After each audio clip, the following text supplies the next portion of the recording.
Gaza strip जो पूरी तरह तबाह हो चुका है। यह जंग शुरू किए हुए तकरीबन 17 महीने हो गए, पर इजराइल हमास को पूरी तरह खत्म नहीं कर पा रहा, बल्कि हमास की फाइटर्स के नंबर्स कम होने की वजह और बढ़ गई। इजराइल के एक्स आर्मी जनरल गियोरा इलेन ने कहा, हमास ये वॉर जीत गया है। तो आखिर हमास ने ऐसा क्या तरीका अपनाया जिसकी वजह से इजराइल हमास को पूरी तरह खत्म नहीं कर पा रहा? तो आइए इस वीडियो में पूरी डिटेल्स में जानते। मैं हूं Mushtaq Asadi and let's start the video.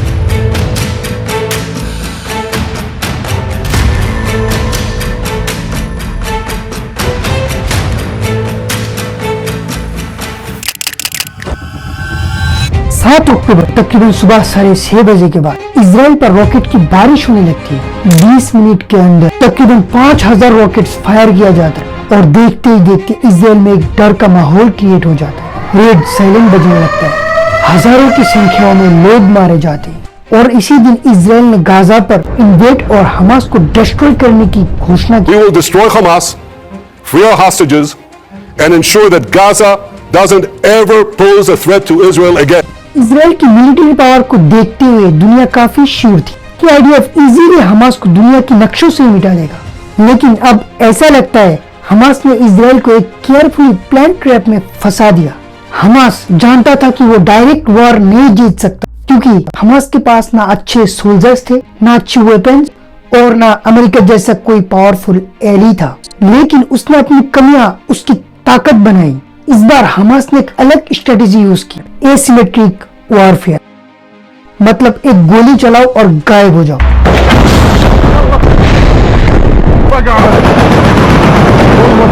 Attack करो लेकिन कभी सामने मत आओ और छुप छुप के मिसाइल लॉन्च करते रहो। इस स्ट्रेटेजी को बोलते हैं गोरिल्ला वॉरफेयर। ये स्ट्रेटेजी बहुत ही ज्यादा इम्पैक्टफुल है। इसी गोरिल्ला वॉरफेयर टेक्टिक्स को अपना के आहूम जनरल लचित बोरफुकन ने मुगल्स को 17 बार जंग में हराया। अगर आप इस वॉर के बारे में और जानना चाहते हो तो मेरे इस वीडियो को जरूर देखो। इजराइल ने अक्टूबर 2023 से लेकर अब तक 1 लाख टन से भी ज्यादा बम्स गिरा दिए, लेकिन फिर भी हमास जिंदा है और इसका सिर्फ 2 कारण। उनका डिसेंट्रलाइज्ड सेलुलर स्ट्रक्चर, मतलब हमास के small and independent fighter groups, her group का अपना कमांडर है। हर ग्रुप बिना परमिशन लिए ऑपरेशन लॉन्च कर सकता है। अगर एक ग्रुप डिस्ट्रॉय हो जाए तो दूसरे ग्रुप पर कोई असर नहीं पड़ता, और अगर एक लीडर मर भी जाए तो ये सिस्टम चलता रहता है। एंड मोस्ट इम्पोर्टेंटली, फाइटर्स को हमास की लार्जर प्लानिंग्स के बारे में पता नहीं होता है, ताकि अगर कोई पकड़ा जाए इजराइल को कोई भी इम्पोर्टेंट इंफॉर्मेशन ना मिले। और दूसरा, उनका अंडरग्राउंड टनल सिस्टम।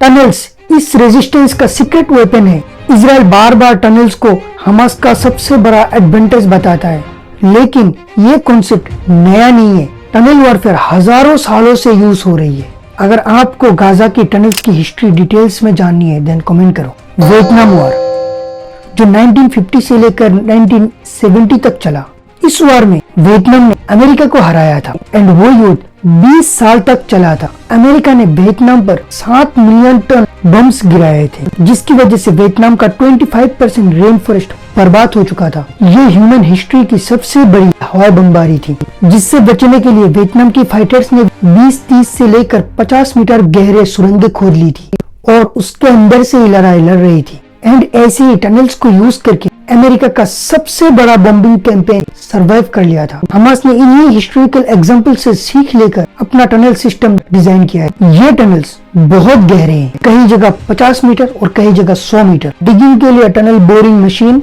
और जकमर्स यूज किया गया और इसे इस तरह डिजाइन किया गया ताकि इतनी गहराई में कोई बम्बारिंग का असर ना हो। और नेचुरल वेंटिलेशन सिस्टम्स यूज किया गया जो बिना इलेक्ट्रिसिटी के काम करते हैं। टनल्स की एंट्री और एग्जिट पॉइंट अलग अलग रखे हैं ताकि एक टनल डिस्ट्रॉय होने का इम्पैक्ट दूसरी पर ना हो। इजराइल ने इन टनल्स को पानी से भर के फ्लड करने की भी कोशिश की, लेकिन हमास ने बड़ी चालाकी से एडवांस डोर्स लगा के रखे जिससे पानी अंदर नहीं जा सका, और अगर पानी थोड़ी आ भी जाए तो उसे एब्जॉर्ब करवाने का सोल्यूशन भी निकाल लिया। इस वॉर में अब तक सिर्फ 20% टनल्स डिस्ट्रॉय किया गया है। इसे देखकर इजराइल भी मान चुका है कि टनल्स वॉर जीतना काफी मुश्किल है। इजराइल ने हमास के टॉप लीडर्स को मार दिया, फिर भी उनका सिस्टम चल रहा है। फाइटर्स अंडरग्राउंड टनल से निकलते हैं, अटैक करते हैं एंड फिर वापस छुप जाते। इजराइल जितना भी एरिया ऑक्युपाई कर ले, फिर भी फाइटर्स कब कहां से निकलकर अटैक करे किसी को कोई आइडिया नहीं है और इजराइल को हर जगह एक नया थ्रेट फील होता है। इजराइल के लिए ये एक साइकोलॉजिकल वॉरफेयर बन चुका है। इजराइल के 30,000 सोल्जर्स अब तक मेंटल हेल्थ हेल्पलाइन नंबर पे कॉल कर चुका है क्योंकि वो PTSD और स्ट्रेस से गुजर रहा है। इजराइल इतनी मिलिट्री स्ट्रेंथ के बावजूद गाजा को पूरी तरह कंट्रोल नहीं कर पा रहा। हालांकि इजराइल ने इतनी ज्यादा तबाही मचाई, लोगों को इतना ज्यादा टॉर्चर किया, फिर भी हमास उतनी ही ताकत से लड़ रहा है। अब हमास के लोगों के पास खोने के लिए कुछ नहीं बचा। इस वजह से नए फाइटर्स हमास ज्वाइन कर रहे हैं अपने घर, परिवार और जिंदगी की बर्बादी का बदला लेने, और इसी वजह से हमास की फाइटर्स के नंबर्स कम होने की बजाय और बढ़ गई। तो दोस्तों, अब आगे क्या होगा? क्या हमास इतनी मुश्किलें फेस करने के बाद भी सरवाइव कर पाएगा? क्या इजराइल अपने गोल्स अचीव कर पाएंगे? आपका क्या कहना है कमेंट्स में बताइए एंड मिलते हैं नेक्स्ट वीडियो में। Thank you.